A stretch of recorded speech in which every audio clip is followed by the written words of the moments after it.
Welcome to new TV Telugu. ఇప్పుడు Telangana top 10 చూద్దాం. సంగారెడ్డిలో ఇంటర్ సప్లిమెంటరీ పరీక్షలు ప్రారంభమయ్యాయి. ఉదయం 8 గంటలకే విద్యార్థులు పరీక్ష కేంద్రాలకు చేరుకోవడం కనిపించింది.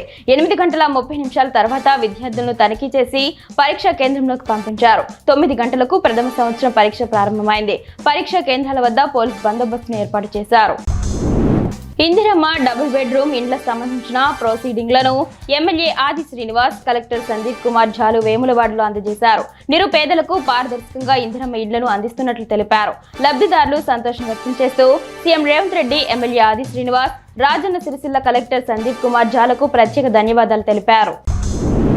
ఎగువ కర్ణాటక ప్రాంతాల్లో కురుస్తున్న భారీ వర్షాలకు వనపర్తి జిల్లా జూరాల జలాశయానికి వరద నీరు వచ్చి చేరుతోంది. దీంతో పీజీపీ అధికారులు 3 గేట్లు ఎత్తి శ్రీశైలానికి నీరు విడుదల చేశారు.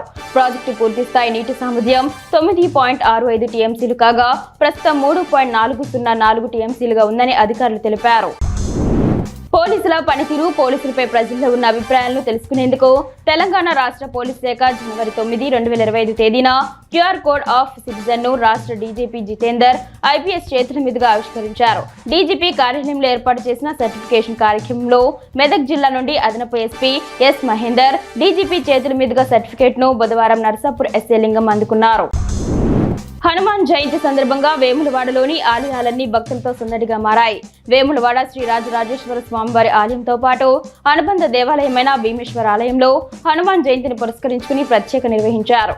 అధిక సంఖ్యలో భక్తులు రావడంతో ఆలయాలన్నీ భక్తులతో కనువిందు చేస్తున్నాయి. స్వామి మాలాధారులు కూడా దర్శించుకుని కొండగట్టుకు బయలుదేరుతున్నారు. పవిత్ర పుణ్యక్షేత్రం కాళేశ్వరంలో సరస్వతి పుష్కరాల సందర్భంగా 8వ రోజు భక్తుల రద్దీ కొనసాగుతోంది.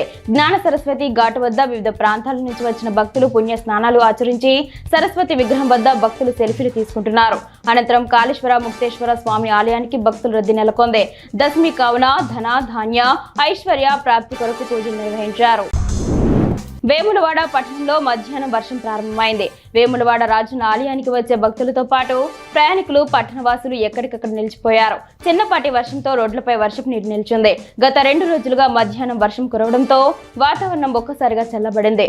ఈ కాలంలో వర్షం పడడంతో రైతన్నలు, ప్రజలు ఇబ్బందులు ఎదుర్కొంటున్నారు.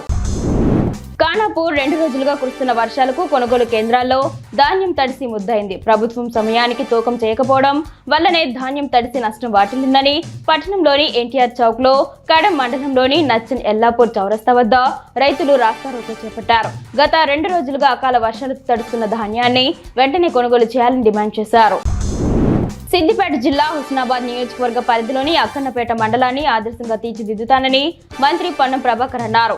పార్టీ సంస్థాగత నిర్మాణ సన్నాహక సమావేశానికి మంత్రి హాజరై మాట్లాడుతూ మండలాలన్నీ అన్ని రంగాల్లో అభివృద్ధి చేసి రాష్ట్రంలోనే ఆదర్శంగా తీర్చిదిద్దుతానన్నారు. హుస్నాబాద్ నుంచి వయా అక్కన్నపేట జనగామ హైవే 4 లేన్ల నిర్మాణానికి కేంద్ర మంత్రి గడ్కరీ సానుకూలంగా స్పందించారన్నారు.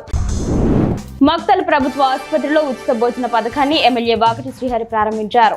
ఆసుపత్రికి వచ్చే రోగులకు వారి వెంట వచ్చే వారికి ఉచితంగా భోజనం అందిస్తామని చెప్పారు. అనంతరం డయాలసిస్ కేంద్రాన్ని సందర్శించారు.